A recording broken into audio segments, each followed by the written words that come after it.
KaraokeBooks. Uncle Tom's Cabin. Written by Harriet Beecher Stowe. Audiobook. Chapter 23. Henrique. About this time, St. Clair's brother Alfred, with his eldest son, a boy of 12, spent a day or two with the family at the lake. No sight could be more singular and beautiful than that of these twin brothers. Nature, instead of instituting resemblances between them, had made them opposites on every point. Yet a mysterious tie seemed to unite them in a closer friendship than ordinary. They used to saunter, arm in arm, up and down the alleys and walks of the garden. Augustine, with his blue eyes and golden hair, his ethereally flexible form and vivacious features, and Alfred, dark-eyed, with haughty Roman profile, firmly knit limbs, and decided bearing. They were always abusing each other's opinions and practices, and yet never a whit the less absorbed in each other's society. In fact, the very contrariety seemed to unite them, like the attraction between opposite poles of the magnet.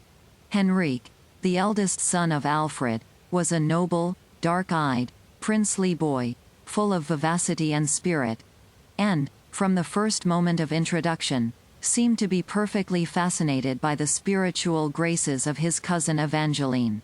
Eva had a little pet pony, of a snowy whiteness.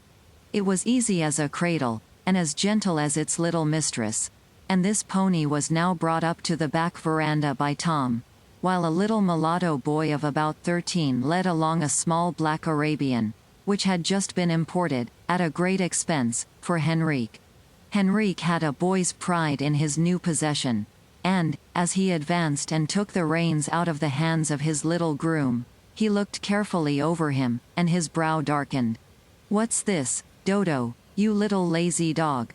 You haven't rubbed my horse down, this morning." "Yes, masser," said Dodo, submissively. "He got that dust on his own self." "You rascal, shut your mouth," said Henrique, violently raising his riding whip. "How dare you speak?" The boy was a handsome, bright-eyed mulatto, of just Henrique's size, and his curling hair hung round a high, bold forehead. He had white blood in his veins, as could be seen by the quick flush in his cheek, and the sparkle of his eye, as he eagerly tried to speak. "Masser Henrique," he began. Henrique struck him across the face with his riding whip, and, seizing one of his arms, forced him onto his knees, and beat him till he was out of breath. "There, you impudent dog. Now will you learn not to answer back when I speak to you? Take the horse back, and clean him properly. I'll teach you your place." "Young masser," said Tom, "I specs what he was gwine to say was, that the horse would roll when he was bringing him up from the stable. He's so full of spirits, that's the way he got that dirt on him. I look to his cleaning." "You hold your tongue till you're asked to speak," said Henrique, turning on his heel, and walking up the steps to speak to Eva, who stood in her riding dress. "Dear cousin, I'm sorry this stupid fellow has kept you waiting," he said. "Let's sit down here, on this seat till they come." "What's the matter, cousin? You look sober. How could you be so cruel and wicked to poor Dodo?" asked Eva. "Cruel, wicked," said the boy, with unaffected surprise. "What do you mean, dear Eva?" "I don't want you to call me dear Eva, when you do so," said Eva. "Dear cousin, you don't know Dodo. It's the only way to manage him, he's so full of lies and excuses. The only way is to put him down at once, not let him open his mouth. That's the way Papa manages." But Uncle Tom said it was an accident, and he never tells what isn't true. "He's an uncommon old nigger, then," said Henrique. "Dodo will lie as fast as he can speak. You frighten him into deceiving, if you treat him so. Why, Eva, you've really taken such a fancy to Dodo, that I shall be jealous. But you beat him, and he didn't deserve it." "Oh, well, it may go for some time when he does, and don't get it. A few cuts never come amiss with Dodo. He's a regular spirit, I can tell you, but I won't beat him again before you, if it troubles you." Eva was not satisfied, but found it in vain to try to make her handsome cousin understand her feelings. Dodo soon appeared, with the horses. "Well, Dodo, you've done pretty well this time," said his young master, with a more gracious air. "Come, now, and hold Miss Eva's horse while I put her on to the saddle." Dodo came and stood by Eva's pony. His face was troubled, his eyes looked as if he had been crying. Henrique, who valued himself on his gentlemanly adroitness in all matters of gallantry, soon had his fair cousin in the saddle, and, gathering the reins, placed them in her hands. But Eva bent to the other side of the horse, where Dodo was standing, and said, as he relinquished the reins, "That's a good boy, Dodo. Thank you." Dodo looked up in amazement into the sweet young face. The blood rushed to his cheeks, and the tears to his eyes. "Here, Dodo," said his master, imperiously. Dodo sprang and held the horse, while his master mounted. "There's a picayune for you to buy candy with, Dodo," said Henrique. "Go get some." And Henrique cantered down the walk after Eva. Dodo stood looking after the two children.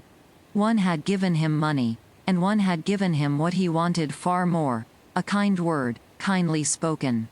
Dodo had been only a few months away from his mother. His master had bought him at a slave warehouse, for his handsome face, to be a match to the handsome pony, and he was now getting his breaking in, at the hands of his young master. The scene of the beating had been witnessed by the two brothers St. Clair, from another part of the garden.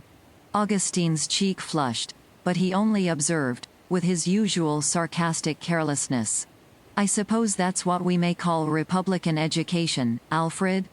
"Henrique is a devil of a fellow, when his blood's up," said Alfred, carelessly. "I suppose you consider this an instructive practice for him," said Augustine, dryly. "I couldn't help it, if I didn't. Henrique is a regular little tempest. His mother and I have given him up, long ago. But, then, that Dodo is a perfect sprite, no amount of whipping can hurt him." And this by way of teaching Henrique the first verse of a Republican's catechism: "All men are born free and equal." "Poh," said Alfred, one of Tom Jefferson's pieces of French sentiment and humbug. "It's perfectly ridiculous to have that going the rounds among us, to this day." "I think it is," said St. Clair, significantly. "Because," said Alfred, "we can see plainly enough that all men are not born free, nor born equal. They are born anything else. For my part, I think half this Republican talk sheer humbug. It is the educated, the intelligent, the wealthy, the refined, who ought to have equal rights and not the canaille." "If you can keep the canaille of that opinion," said Augustine. "They took their turn once, in France. Of course, they must be kept down, consistently, steadily, as I should," said Alfred, setting his foot hard down as if he were standing on somebody. "It makes a terrible slip when they get up," said Augustine, "in St. Domingo, for instance." "Poh," said Alfred, "we'll take care of that, in this country. We must set our face against all this educating, elevating talk, that is getting about now. The lower class must not be educated." "That is past praying for," said Augustine. "Educated they will be, and we have only to say how. Our system is educating them in barbarism and brutality. We are breaking all humanizing ties, and making them brute beasts. And, if they get the upper hand, such we shall find them." "They shall never get the upper hand," said Alfred. "That's right," said St. Clair. "Put on the steam, fasten down the escape valve, and sit on it, and see where you'll land." "Well," said Alfred, "we will see. I'm not afraid to sit on the escape valve, as long as the boilers are strong, and the machinery works well. The nobles in Louis XV's time thought just so, and Austria and Pius IX. think so now. And, some pleasant morning, you may all be caught up to meet each other in the air, when the boilers burst." "Dies declarabit," said Alfred, laughing. "I tell you," said Augustine, "if there is anything that is revealed with the strength of a divine law in our times, it is that the masses are to rise, and the underclass become the upper one." "That's one of your red Republican humbugs, Augustine. Why didn't you ever take to the stump? You'd make a famous stump orator." "Well, I hope I shall be dead before this millennium of your greasy masses comes on.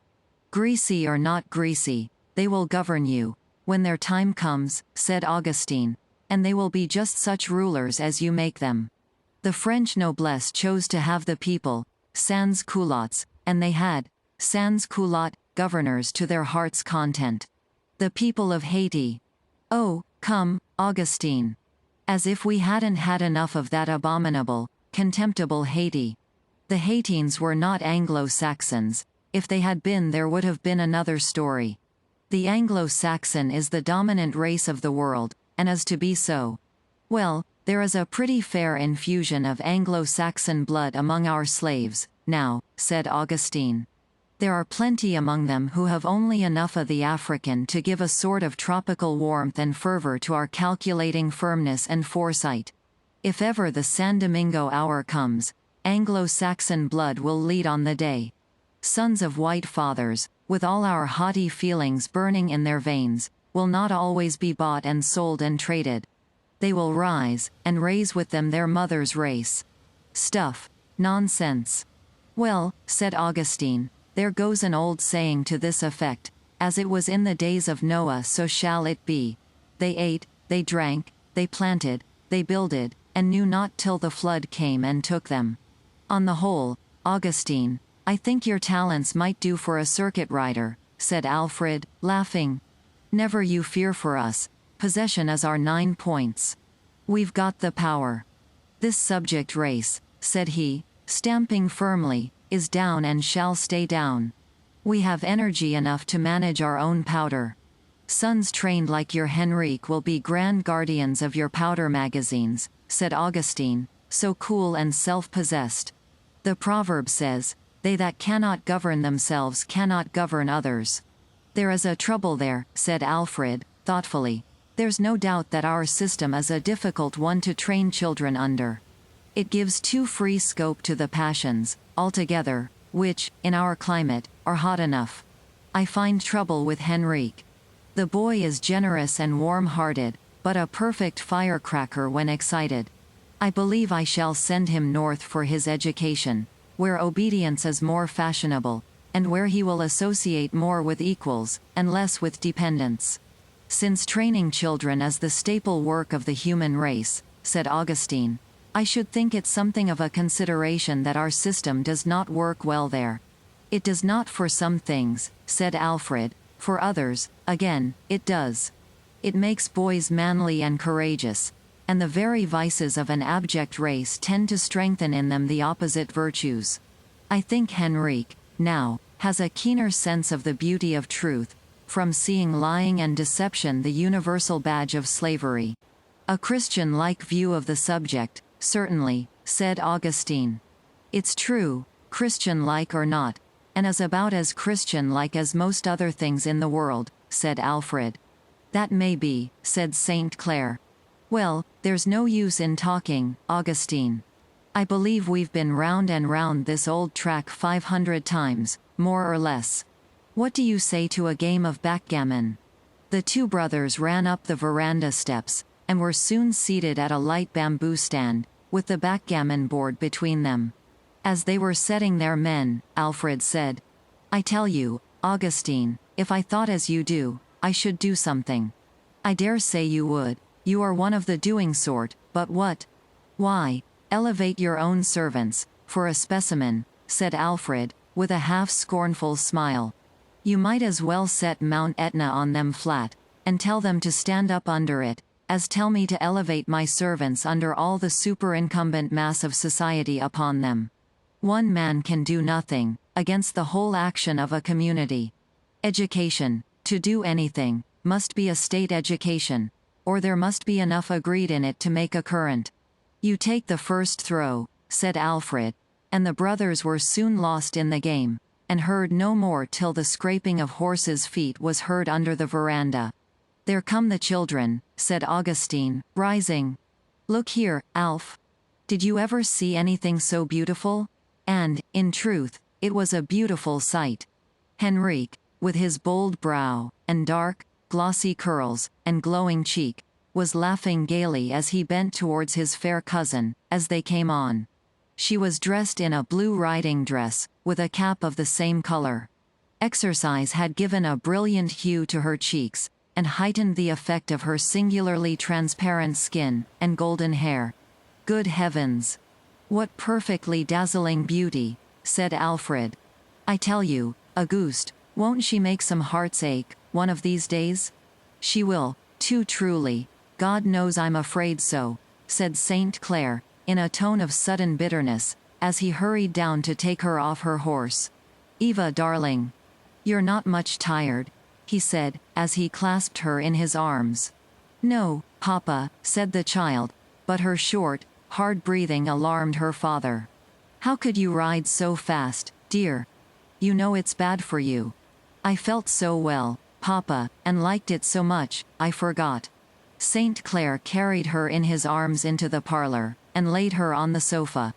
"Henrique, you must be careful of Eva," said he. "You mustn't ride fast with her."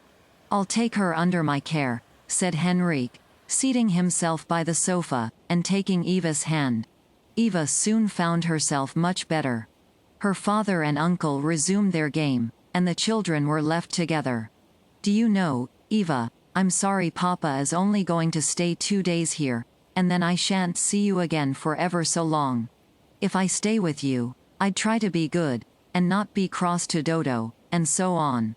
I don't mean to treat Dodo ill, but, you know, I've got such a quick temper. I'm not really bad to him, though. I give him a picayune, now and then, and you see he dresses well. I think, on the whole, Dodo's pretty well off. Would you think you were well off, if there were not one creature in the world near you to love you? Well, of course not. And you have taken Dodo away from all the friends he ever had, and now he has not a creature to love him. Nobody can be good that way. Well, I can't help it, as I know of. I can't get his mother and I can't love him myself, nor anybody else, as I know of." "Why can't you?" said Eva. "Love Dodo? Why, Eva, you wouldn't have me. I may like him well enough, but you don't love your servants." "I do, indeed." "How odd. Don't the Bible say we must love everybody?" "Oh, the Bible. To be sure, it says a great many such things. But, then, nobody ever thinks of doing them, you know, Eva, nobody does." Eva did not speak. Her eyes were fixed and thoughtful for a few moments. "At any rate," she said, "dear cousin, do love poor Dodo, and be kind to him, for my sake. I could love anything, for your sake, dear cousin. For I really think you are the loveliest creature that I ever saw." And Henrique spoke with an earnestness that flushed his handsome face. Eva received it with perfect simplicity, without even a change of feature, merely saying, "I'm glad you feel so, dear Henrique. I hope you will remember." The dinner bell put an end to the interview. KaraokeBooks.